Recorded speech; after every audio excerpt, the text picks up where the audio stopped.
ഈ മുറുക്കുണ്ടാക്കാനായിട്ട് നമുക്ക് ആവശ്യമുള്ളത് 1/2 കപ്പ് ഉഴുന്ന് പരിപ്പാണ് കേട്ടോ. ആ ഉഴുന്ന് നമ്മളൊരു ചട്ടിയിലിട്ടിട്ട് ചെറിയ ചൂടിൽ വെച്ചിട്ട് ഒന്ന് ഡ്രൈ റോസ്റ്റ് ചെയ്തെടുക്കുക. കളറൊന്നും അധികം മാറണ്ട. അതിന് ശേഷം തണുത്തിട്ട് അതൊരു മിക്സിയുടെ ജാറിലിട്ട് പൊടിച്ചെടുക്കുക. ചെറിയ തരിതരിപ്പ് ഉണ്ടായാലും കുഴപ്പമില്ല കേട്ടോ.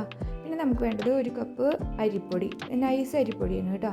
പിന്നെ നമ്മൾ ആ പൊടിച്ച ഉഴുന്ന് ഒരു 1/4 കപ്പോളം ഉണ്ടായിരുന്നു, അതും ചേർത്ത് കൊടുത്തു. പിന്നെ 1/2 ടീസ്പൂൺ നല്ല ജീരകം ചേർത്തു. പിന്നെ 1/2 ടീസ്പൂൺ ഉപ്പ്. പിന്നെ നമുക്ക് വേണ്ടത് കായപ്പൊടിയാണ്, ഒരു 1/4 ടീസ്പൂൺ കായപ്പൊടി. പിന്നെ വേണ്ടത് വെണ്ണ. അപ്പോൾ ബട്ടർ ഒരു 2 ടേബിൾ സ്പൂൺ മെൽറ്റഡ് ബട്ടർ ചേർക്കാം. ഇത് കട്ടിയുള്ള കാരണം ഒരു ചെറിയ കഷ്ണം ഇട്ട് കൊടുത്തു കേട്ടോ. ഇനി ബട്ടർ ഇല്ലെങ്കിൽ ഏതെങ്കിലും ഓയിൽ ചേർത്താലും കുഴപ്പമില്ല. നന്നായിട്ട് മിക്സ് ചെയ്തെടുക്കാം. എല്ലാം മിക്സ് ചെയ്തിട്ട് നമ്മൾ വെള്ളം ഒഴിച്ചത് സാധാ വെള്ളമാണ് കേട്ടോ, തണുത്ത വെള്ളം തന്നെ ഒഴിച്ചിട്ട് കുഴച്ചെടുക്കുക. ആദ്യം 1 കപ്പ് വെള്ളം എടുത്തു, അത് കുറേശ്ശെ ഒഴിച്ച് കുഴയ്ക്കുക. അപ്പോൾ ഇത് കുഴയ്ക്കുമ്പോൾ പെട്ടെന്ന് ഇങ്ങനെ കുഴഞ്ഞ് കിട്ടില്ല കേട്ടോ, കുറച്ചിങ്ങനെ കട്ടി പോലെയൊക്കെ തോന്നും. കുറേശ്ശെ ഒഴിച്ച് ഇങ്ങനെ മിക്സ് ചെയ്തെടുക്കണം. ഒരു പരന്ന പാത്രത്തിലിട്ടിട്ട് കുഴച്ചാൽ മതി, അപ്പോൾ എളുപ്പത്തിൽ കുഴയ്ക്കാൻ പറ്റും. ഇത് വീഡിയോ ചെയ്യാൻ വേണ്ടിയിട്ട് ഇങ്ങനെ ഈ ചെറിയ പാത്രം എടുത്തതാണ്. അപ്പോൾ 1 കപ്പ് വെള്ളം കഴിഞ്ഞു, എന്നിട്ട് ഇത്രയേ ആയിട്ടുള്ളൂ കേട്ടോ. അപ്പോൾ അടുത്ത കപ്പ് വെള്ളം എടുത്തു. നന്നായിട്ട് കുഴയ്ക്കണം. ഇതിൽ കുഴയ്ക്കണതാണ് ഹൈലൈറ്റ്, കാരണം നന്നായിട്ട് കുഴച്ചാൽ ആ മുറുക്ക് നന്നായിട്ട് വരുള്ളൂ. അതുകൊണ്ട് കുഴയ്ക്കണത് കുറച്ചധികം നേരമുണ്ട്. അപ്പോൾ അറിയുന്നവരാണെങ്കിൽ കാണണ്ട, സ്കിപ്പ് ചെയ്തോ കേട്ടോ. കുഴയ്ക്കണത് അറിയാത്തവരാണെങ്കിൽ മുഴുവൻ കണ്ടാൽ മതി.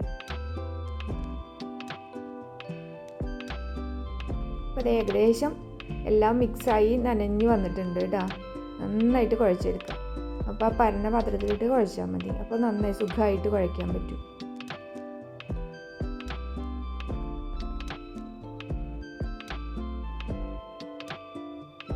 നമുക്കൊരു 1.25 കപ്പോളം വെള്ളം ആവശ്യം വന്നു കേട്ടോ.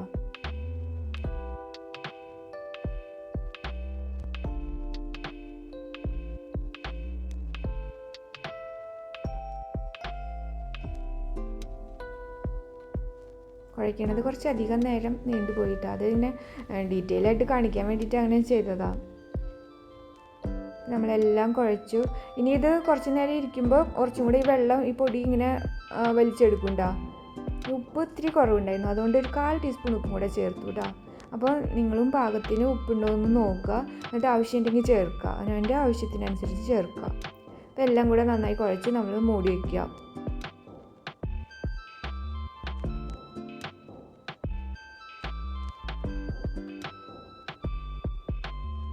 ഇനി ഇതൊരു 1/2 മണിക്കൂർ കഴിഞ്ഞിട്ടാണ് ഇത് എടുത്തത് കേട്ടോ. അപ്പോഴേക്കും കുറച്ചും കൂടെ ഹാർഡായിട്ടുണ്ടായിരുന്നു. അപ്പോൾ ഒരു ലേശം വെള്ളം കൂടെ കയ്യിൽ ഇങ്ങനെ കുടഞ്ഞ് അതും കൂടെ അത് തെളിച്ചിട്ട് ഒന്ന് കുഴച്ചെടുത്തു കേട്ടോ, നനവൊന്ന് കിട്ടാൻ വേണ്ടിയിട്ട്. കാരണം പൊടി ഉണങ്ങിയ പൊടിയല്ലേ, വറുത്ത പൊടിയല്ലേ, അപ്പോൾ വേഗം വെള്ളം വലിച്ചെടുക്കും. അതുകൊണ്ടാണ് ഡ്രൈ ആയത്. അപ്പോൾ ഇത്രയ്ക്കുള്ളൂ പണി കുഴയ്ക്കാനായിട്ട്. വേഗം കഴിയുണ്ടോ. ഇതേ നല്ലതായിട്ട് കുഴഞ്ഞു കിട്ടി. ഇനി നമ്മളിത് ഉണ്ടാക്കാനായിട്ട് ഇതാണ് സ്റ്റാർ പോലത്തെ കണ്ടില്ലേ, അതാണ് ഇതിൻ്റെ ചില്ല്. അങ്ങനെ എല്ലായിടത്തും എണ്ണ തടവി കൊടുക്കുക.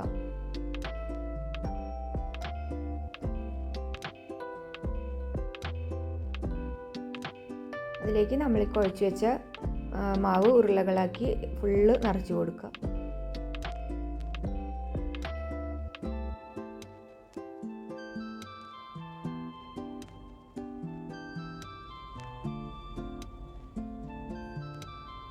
ഇനി മെയിൻ ഭാഗങ്ങളൊക്കെ കഴിഞ്ഞു. ഇനി വേഗം കഴിയും. ഇനി നമ്മൾ സ്റ്റൗ കത്തിച്ചിട്ട് പാൻ വെച്ച് എണ്ണ ഒഴിക്കുക. ഇപ്പോൾ ഒരു 250 ml എണ്ണ ഇട്ടിട്ടുണ്ട് കേട്ടോ. അപ്പോൾ കുറച്ചൊന്ന് ചെറിയ തരി ഇട്ട് നോക്കിയതാണ് എണ്ണ ചൂടായോ എന്ന് അറിയാൻ വേണ്ടി. അപ്പോൾ എണ്ണ ചൂടായിട്ടുണ്ട്. അപ്പോൾ ഒരു മീഡിയം ഫ്ലെയിമിൽ വയ്ക്കുക. എന്നിട്ട് ഇതുപോലെ ഇങ്ങനെ ചുറ്റിച്ച് കൊടുക്കുക. ഇപ്പോൾ ഷേപ്പില്ലെങ്കിലും കുഴപ്പമില്ല കേട്ടോ. ഷേപ്പോട് കൂടി ചെയ്യണമെങ്കിൽ നമ്മൾ വേറെ സ്ഥലത്ത് കുറച്ച് എണ്ണ പറ്റിയിട്ട് അവിടെ ഇങ്ങനെ പരത്തി വെച്ചിട്ട് അത് എണ്ണയിലേക്ക് ഇട്ട് കൊടുക്കണം. ഇതിപ്പോൾ എളുപ്പപ്പണിയായിട്ടാണ് കേട്ടോ. നമ്മൾ ഷേപ്പോട് കൂടിയിട്ടല്ലല്ലോ കഴിക്കുന്നത്. അപ്പോൾ ഇവിടെയൊക്കെ എളുപ്പപ്പണി ചെയ്യുക, അല്ലാതെ അങ്ങനെ കുറേ പണിയുള്ളതൊന്നും ചെയ്യില്ല.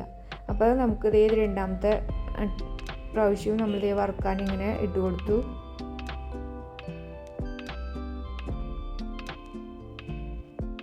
അപ്പോൾ കുറച്ച് നേരം ഇങ്ങനെ കിടന്നിട്ട് ഒന്ന് ഉറയ്ക്കുമ്പോൾ തിരിച്ചിടുക. അപ്പം തന്നെ തിരിച്ചിടണ്ട. ഒരു ഒരു മിനിറ്റൊക്കെ അങ്ങനെ കിടക്കട്ടെ. അത് കഴിഞ്ഞിട്ട് തിരിച്ചിട്ടാൽ മതി. അങ്ങനെ വീണ്ടും 1 മിനിറ്റ് അങ്ങനെ കിടക്കുക. അപ്പം ഫ്ലെയിം മീഡിയത്തിൽ തന്നെ വെച്ചാൽ മതി കേട്ടോ.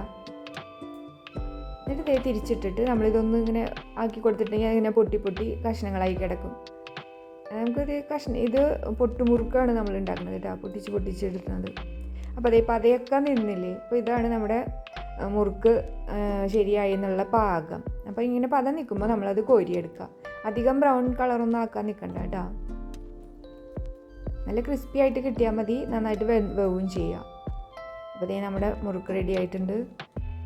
നമുക്ക് പെട്ടെന്ന് ഉണ്ടാക്കാൻ പറ്റും. ഈ ചായക്ക് ഒന്നുമില്ലെങ്കിൽ വേഗം തന്നെ പോയി ഉണ്ടാക്കാൻ പറ്റുന്നതാണ് ഇങ്ങനത്തെ മുറുക്ക്. അപ്പോൾ ഇതുപോലെ മുറുക്ക് ഉണ്ടാക്കി നോക്കാത്തവർ ഒന്ന് ഉണ്ടാക്കി നോക്കാം കേട്ടോ. ഇഷ്ടപ്പെട്ടെങ്കിൽ അറിയിക്കണം ഇഷ്ടപ്പെട്ടു എന്ന്.